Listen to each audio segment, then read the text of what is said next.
So cheers, Hazem. Welcome. Cheers. Obviously, your story is very interesting to hear, and I think the world needs to hear it, and that's the whole point, giving you a platform to tell, your journey to where you are now. But yeah, maybe for the guys, because a lot of the guys we've interviewed are professional players that are well known around the world. But maybe we start with, really simple name, where you're from, and what you're doing here at the moment. So my name is Hazem Naw. I'm a Syrian, 20 years old. Yeah. I came to Germany in the middle of 2017, Okay. June. Yes, the reason why I'm here, actually, the first reason, of course, because the war in Syria. Mm-hmm. And also second reason to continue or just keep dreaming, my dream, actually, to become professional tennis player. Here it's more possible to do it. Yeah. Okay. So it's obviously well documented, the whole situation in Syria, and I don't think about tennis. I don't think anybody thinks about tennis players. They think about war and everything like that. So do you want to share what it was like to you're 20 years old, you're a young guy.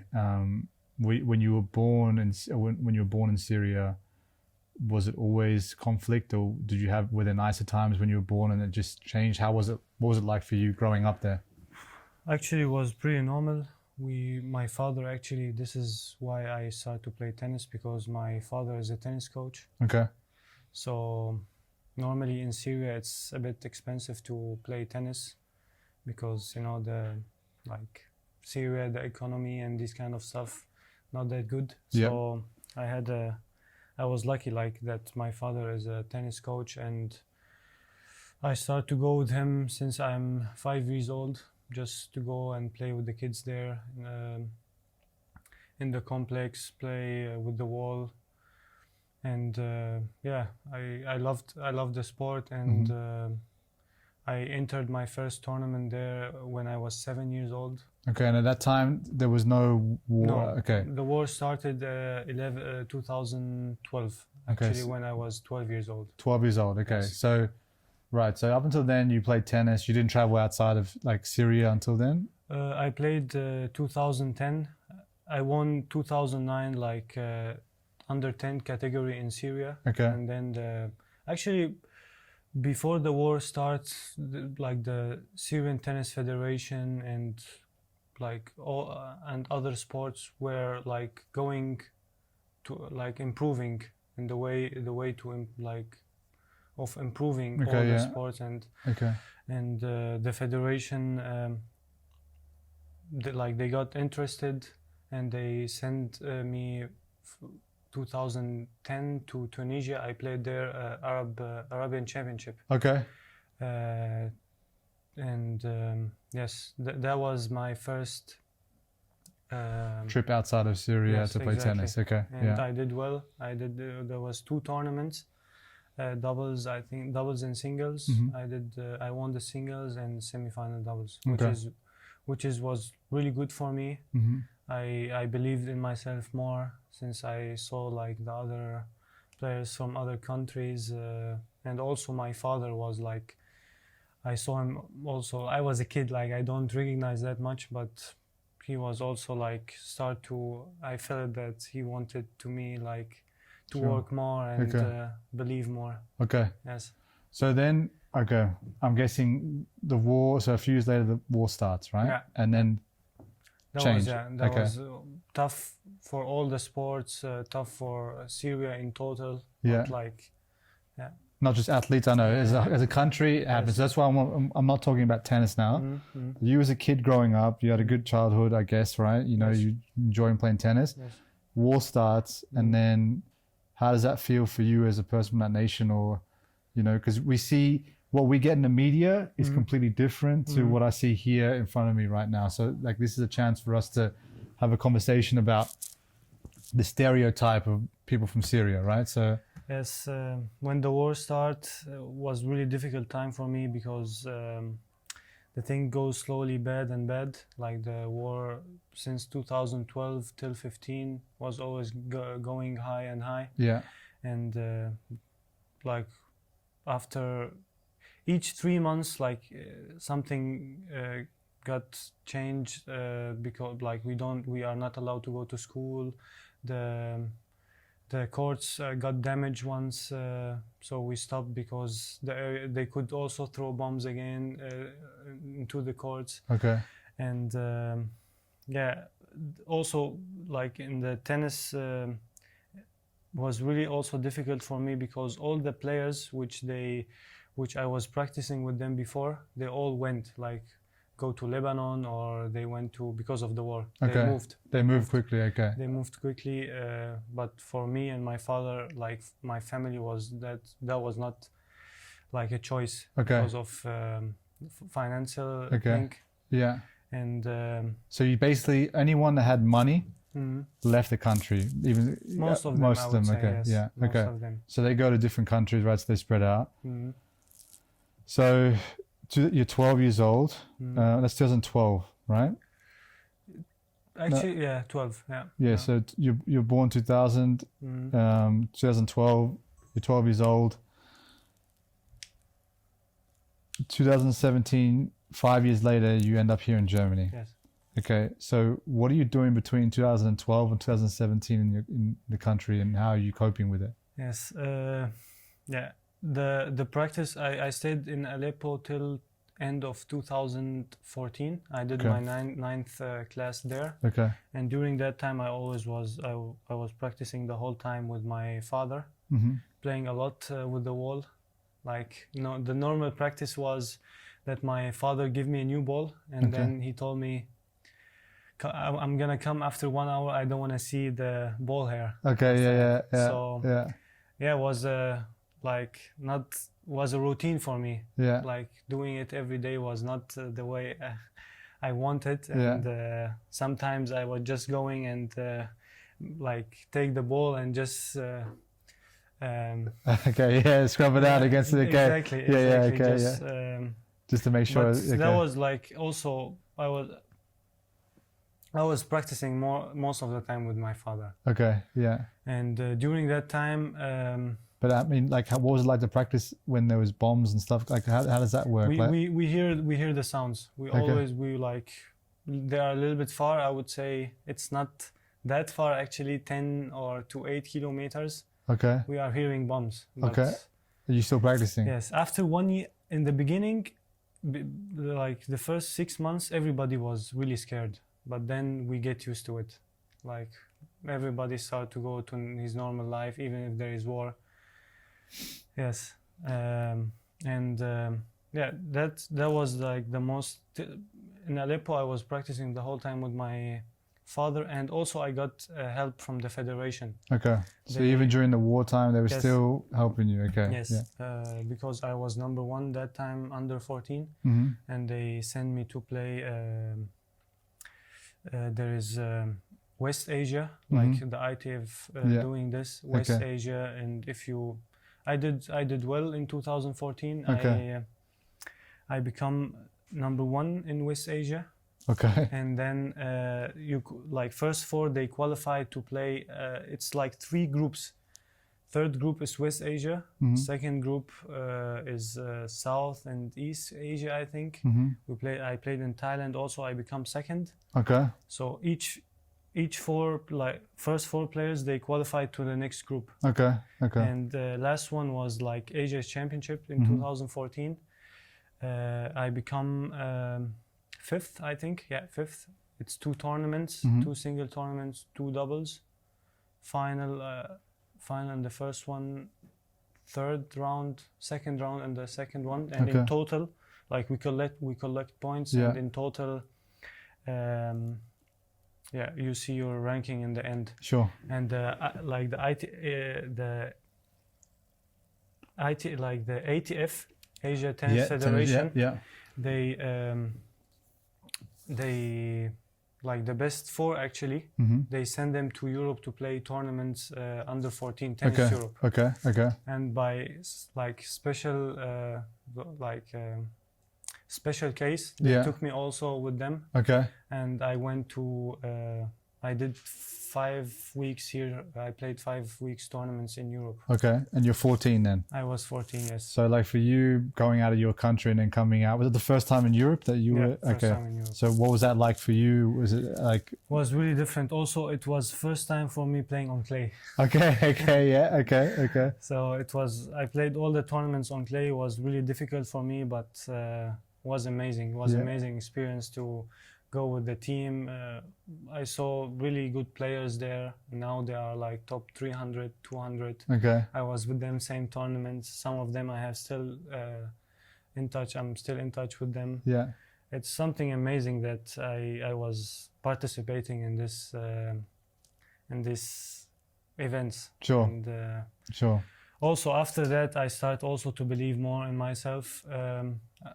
A lot of also my father was thinking to let me stay here and also like build, but I was really I was 14, so that was a bit tough. Yeah. So I came back to Syria and start again to work more and more. So you did Europe and then you come back, and so you've got 3 more years. You still stay 2 more years or 3 more years in Syria. Yes. After I came back, actually, I slept. I woke up. The courts completely are destroyed in Aleppo. They throw a lot of bombs. Also because the army there, he was putting like weapons. Storing weapons and exactly. And they hit it. Okay. And we woke up. There is no courts. We are like, it's really tough to play. There is bullet holes or what? Exactly. Shrapnel. Okay. Yes. Okay. And I stayed one month without tennis, actually, and the federation. Like I was always trying to contact the federation just to move to Damascus. Yeah. And study there and practice in Damascus, because in Aleppo was everything destroyed. Like the courts. Yeah. Also, most of the city is destroyed. So, yeah. And the federation was really happy to take this step. Mm-hmm. I moved to Damascus, my school also. Mm-hmm. I did 10th and 11th class there. This is mind blowing though. Wait, so you've got a tennis federation operating still in the middle of a war. So everybody's like. Yes. Actually, also like Syria, it's not that poor country. Like there is oil in Syria, there is everything. Before the war, we were like really going up and up. Yeah. And since the war started, this is how it is. Even like tennis, it's a single game. Mm-hmm. Like I will talk about it. Like so I moved to Damascus in end of 2014. Yeah. I was like going. Also, the practice there was not perfect. Like the level of the players was really bad. But still, there is equipment, there is balls. I can practice with the people. There is coaches from the federation. They were like looking after me. And during my stay there was in the hotel. Like it's providing from the sport minister. Like it's hotel for all athletes, which there is a. Which the city, like which they are from the city, which got really damaged. Okay, yeah. So there I saw football players, like 11 or 22 players. They are going to, they are going to Qatar or something. Okay. So there is money, like. Sure. Okay. For me, like I'm going only alone and with no coach, just to provide a little bit more money to travel my next trip and this kind of stuff. Yeah. So in Syria was like even normal. During the war there was like the sport. I don't know how it's called in English. The sport which the federation, the governing body. Okay, the sport federation was sending from all kind of sport like outside the country. The best. I mean. The best. Okay. Yeah. So all right, it's insane.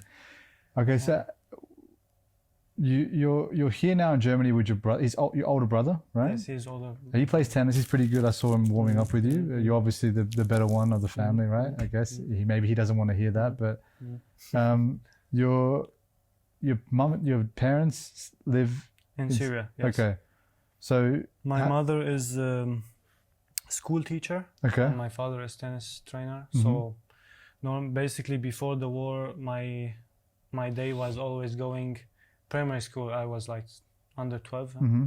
I was going always with my mother to the school. And then to the courts with your dad. And to the court, which is for me now, what I see, it's the best way actually. Yeah, yeah. And yes, I'm gonna continue my story in Damascus. In Damascus, since like I'm always with the people who works with the federation, they start to send me ITF tournaments under 18 Okay. to improve the ranking and this kind of stuff.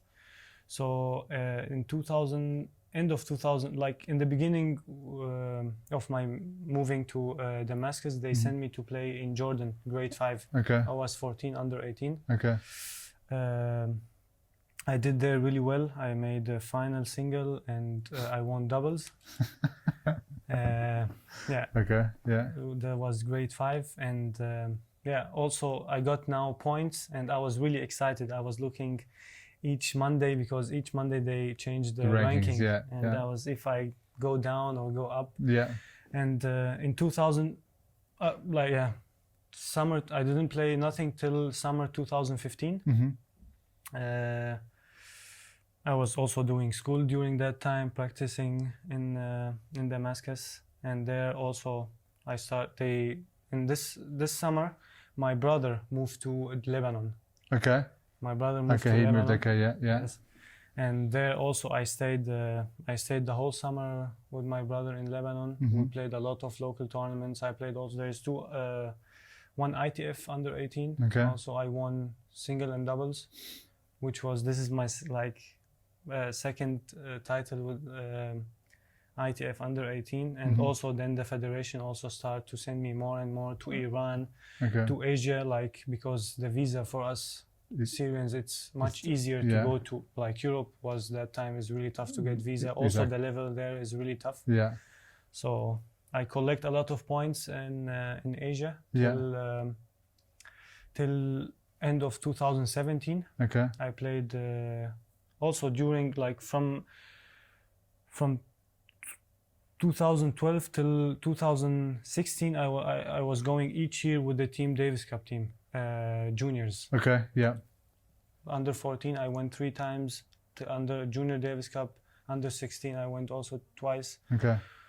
So always there was matches, and I was always staying in Syria, which was like bad level of practicing, and but always when I go outside, I do good results which make me to keep moving when I come back to Syria. And so you got your rankings, you got to around 100 and something, right? 109, yes. 109. Yes. That's pretty good. And that's not really playing many events and not traveling that far. Yeah. And yeah, but tell me about, I mean, so how do you go from there to Germany? So like, what's the... Yeah, this is in end of 2016. I played Junior Davis Cup. Okay. Junior Davis Cup pre-quali. There's pre-quali, and then World Group. Okay. We qualified from the pre-quali. We won over Kazakhstan. I think this is middle of 2016, and then after 2 months or 3 months, we played Junior Davis Cup quali, and there I won all my single matches against Korea, against New Zealand, like the best junior players in the world, for their countries. And there also the ITF saw that, and the ITF each year they do. They also send like groups from scholarship fund and development fund, right? Exactly. And there also they send me. Okay. They send me. They wanted to send me, and I got the invitation in the beginning of 2017, and the trip was like 4 weeks in Italy and 1 week in Belgium, and if we did well, maybe we can participate in Roland Garros, because I had actually not the worst ranking from all the players our group. but I had the chance if I did well to play quali in Roland Garros. So I went to Lebanon. I got the visa, Okay. Italian visa, Schengen. Schengen visa, yeah. And yes, I traveled from Lebanon to Milan. I met the team there. And actually, before that, I want to speak. Like to stay in Germany was planned. Okay. Yeah. Yeah. Okay. I spoke to. There's a friend of my father. He's living in Cologne. Okay. He also gave he played tennis good, so Okay. he can give lessons, and Yeah. he gave lessons in Rot-Weiß. Okay. Yeah. Rot-Weiß. Okay. So and he heard that Rot-Weiß they want a junior player under 18 for the Okay. team, Okay. and he contacted my father, and my father told me about that if I want to do that or not, and he also gave me advice that it's a good chance to Yeah. Sure. build up yourself there, and yeah, so we agreed that before I got after I got the invitation, I agreed that to stay in Germany. Okay. Yes. So not because of the tennis first, because of the war for sure. Yeah. Like then I can, because also in that time I was doing Abitur and it was really tough. Sure. Like no school, you have always to put private. You have to take private lessons. Okay. Yeah. And it's really expensive. So Yeah. also like the first reason is to continue study, and if something happened with the tennis would be perfect. Yeah. Yeah. And yeah, after I got the invitation, as I told you, my flight from Lebanon to Milan, and from Milan I met the team there. We did a small camp 3 days before the tournament starts. Also, I didn't do really well in these tournaments because of on clay. Yeah. And I'm practicing always most of the time hard court. In Syria or Asia, everything It's hardcore. Yeah. hard court. And also I collect all my points in Asia, and then came to Europe, which is completely another level. Yeah. Like one of the best level in the world, actually better than South America or North. Yes, I played 4 weeks in Milan, 4 weeks in Italy. Yeah. And then I went to Belgium. I finished in Belgium, and then as we planned it, they sent me the schedule of the Club matches. I went there, and the club they prepared everything. They spoke to a member, family member, to family which they are member in the club. To stay with them. I stayed there for 2 months and 3 months. It was a bit tough for me. Sure. In the beginning, new environment, new language. But then I started to get used to it. I started to learn German with the YouTube, and I did some courses. How's your German now? It's much. Now I'm doing 10th class. Okay. Yes. Okay. So you're doing German high school? Oh no, what are you doing? I'm repeating now. I'm trying to repeat my high school here. Here in Germany? Because they didn't accept that. Actually, I understand they didn't accept that to start from Abitur. Yeah. It was a really high level. Yeah. And now I did one year preparation. Okay. I was like going 1 year only preparation. I passed the 9th class, and now I'm in the 10th. So you're going to try and complete high school here as well? I will try, yes, but it's a bit tough. It's tough, really man. tough. Yeah, Germany's tough. I'm like the people in the class, they are studying 1, I have to study 3rd, 3 times more. Okay, man. So you're living in. So you're 17 years old. You're in Germany. You're in Cologne. When's the last time you actually saw your parents? In beginning of 2017. So you haven't seen your parents now for. Yes. And also I'm not allowed to go there. Because also the war still is going, and it's a little bit calm now because of Corona. Yeah. But still. And also second thing is military service. Okay. Above 18 you have to go to military. Okay. And in the military you don't know. Maybe they send you somewhere where there is huge fight and something, which is nobody wants it. No. Okay. Crazy. Okay. So you're not going to go home for a while, which is understandable. Yeah. We'll move to a little bit of tennis or right now what you're doing, but did you lose any friends or family? Were you not my family, but people you know? yes, people I know. Also, people belongs to the family, but they are like far relationships. Distant relationships. Yeah. Yeah. And now, how's that for you? Like, is that just part of life now in Syria? Is that like just accepted that will happen? Or yeah, after 2 years after the war started, everybody was like scared and trying to stay at home as much as possible. But then, this is now the ninth year. Yeah. And it's impossible. You're not going to stay inside. Like Yeah, exactly. It's impossible. So everybody is used to it. Okay. Also, during my stay in Damascus, next to the courts there is Russian embassy. Okay. And since Russians start to attack the ISIS in Syria, the ISIS start to throw bombs to the embassy.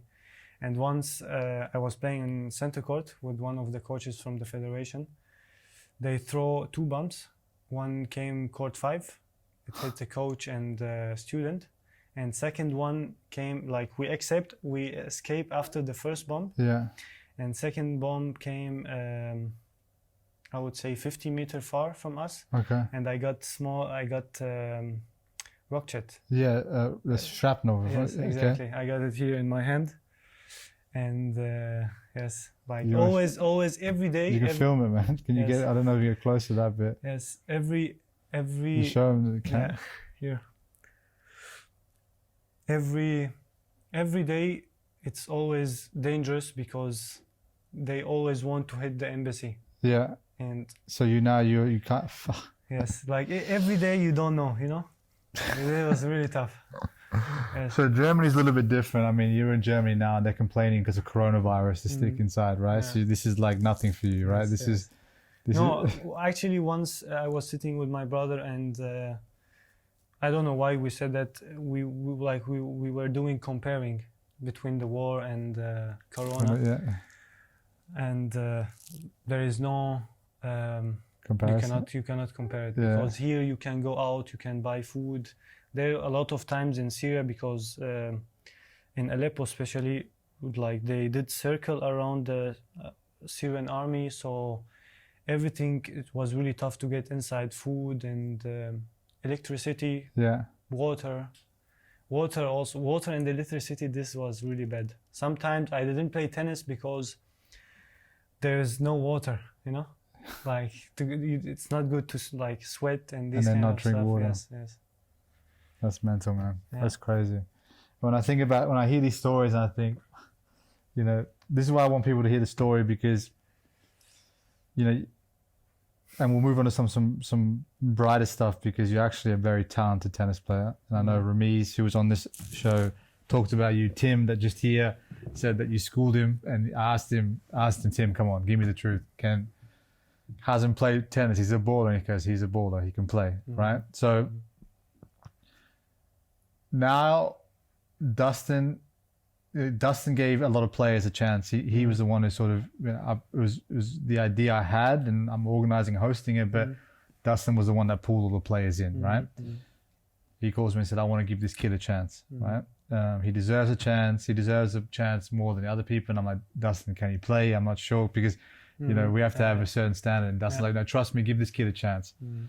So I said, you play, and I look, are you good? And then I sat down, had a chat with you and Ramiz, and heard your story a little bit. And Ramiz is saying, we need to back this guy. And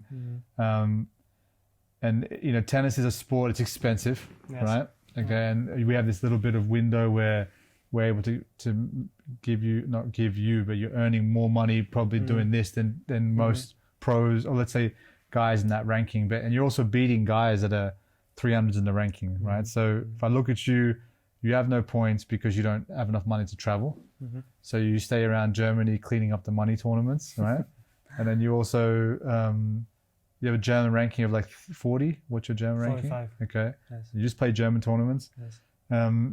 You coach in your spare time, and that's a deal you have with the club. They look after you and you stay there. Exactly. And you coach, you earn money for coaching, but you have to also play for the club for free, but they give you an apartment, right? So basically it's whatever an apartment in Cologne would cost, that's what you're getting. Everything else is you have to pay. So you don't you have a coach here. You just work out with. At the moment, I start to since 1 month I start to go time to time to the Mark Kevin Gurner Academy. Yeah. Okay. And I start to hit with the players there. Okay. So you're sparring with them. Exactly, and he give me like advices which I need because I don't have a coach doing all that time. Yeah. Okay. No, good. Yeah. That's nice. But so it's more of a sparring. You don't have a coach that's looking after you, right? So, okay. And when you right now, I mean, what is like if you could? It's obviously a different environment for you to play in Germany compared to having bombs and stuff like that. So it's nicer. But still, I mean, the goal is for you. I mean, I understand, and you can say it out loud if you want to, but that you want to be. You want to play in the Grand Slams and you want to be the highest ranked Syrian tennis player, right? Yes, of course. How important is it for you? Like, what is it that you think you want to do? We have to obviously, people need to hear a story. Hopefully someone's out there looking and saying, okay, hey, this guy deserves a shot. I'm going to back him, maybe 2 years. And it's not, the whole, it's not millions of dollars we're talking about. We're talking about enough money that you can travel and play these events and try. That's what you want, right? Of course. Okay. And maybe enough money to get a coach and get some advice. And I know Dustin's very fond of you. Ramiz is very fond of you. And all the guys like you here.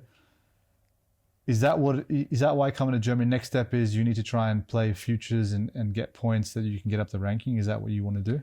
At the moment, yes. Like my last 2 years since I came to Germany, I was always trying to play tournaments, earn money, give some lessons to earn, and then to play some futures or like to cover a little bit my expensive I already went to play in Spain 2 weeks.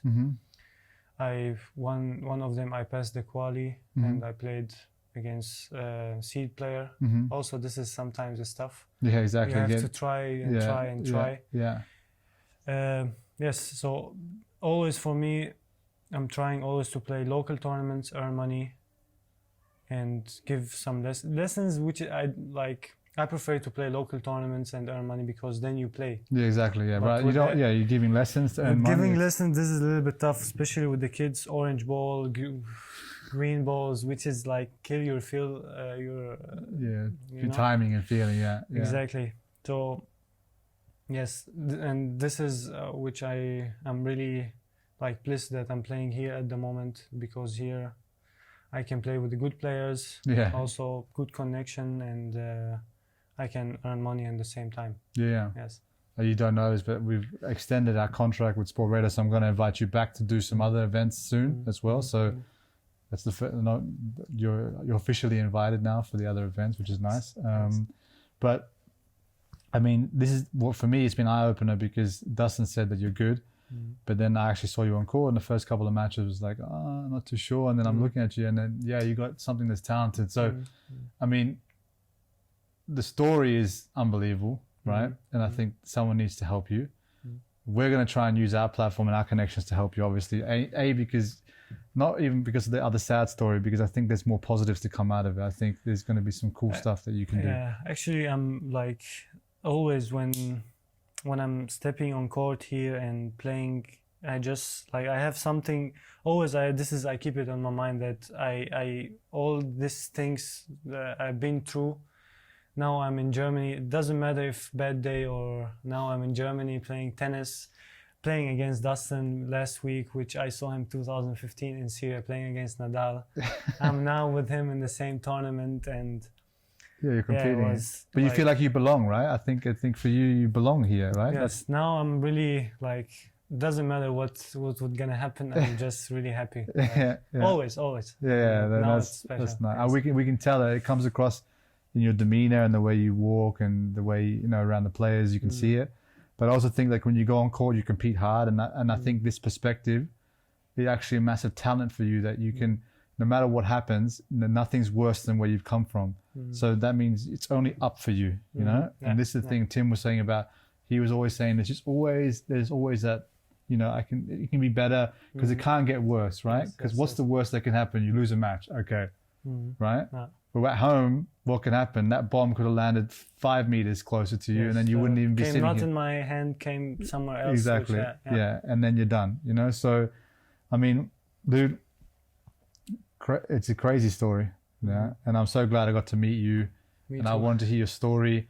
But look, I'm really excited to see what you do when you have the chance, when the tour restarts. Until then, we're going to look after you here as much as we can and have you back because you're a great addition to the whole tour. And if we can try and raise money, which is tough, you know, we're not begging, we're not going to beg. I think this is someone who's out there. Please back the guy. Get in touch with us because guys like him deserve a shot to even realize the potential. And not that other guys don't deserve it. We're talking about, you know, this tour and prize money, etc.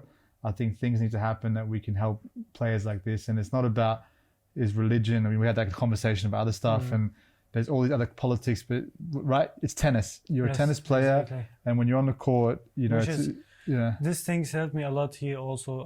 That I'm always with the tennis atmosphere, like traveling, and there is no like. Yeah, exactly. I mean, that's the thing. I think the guys here don't care. I mean, we have, you know, Benny represents Lebanon, Ramiz is Australian but Pakistani. There's, you know, we work with an Israeli company. No, like, you know what I mean? Everyone, even the guys who play, are like, oh, this guy's really good. And this is what I'm saying. Like, they just respect you for the sport you play. You understand? And that's why I think it's amazing what the sport of tennis can do, or just sport in general, is you can leave all that stuff behind. Exactly. Right? And it's Hazem, the tennis player.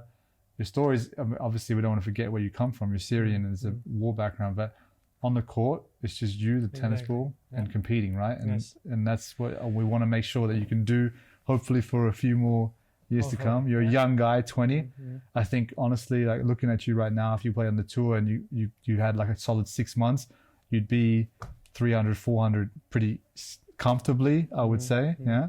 So now the question is how far you can go, and hopefully, you know, guys out there, please get in touch and let's see if we can back him. Yeah. Anything else you want to say, or you know, it's good. Yeah. Thanks for the interview. Like, this is also it's nice. It's something good for me just to. I always try to like leave all these things behind me and don't think about it that much. But also, time to time, always. It's nice to know like where you came from and this kind of stuff. Exactly. So for me. It's part of who you are, man. I appreciate you sharing all that stuff, personal stuff, and you have to play Dustin in a little bit, right? Yes, exactly. Okay, maybe you get a chance to beat him this time. Yeah. Revenge. Nice Thanks one, a lot. man. Appreciate it, dude. Yeah. Yeah.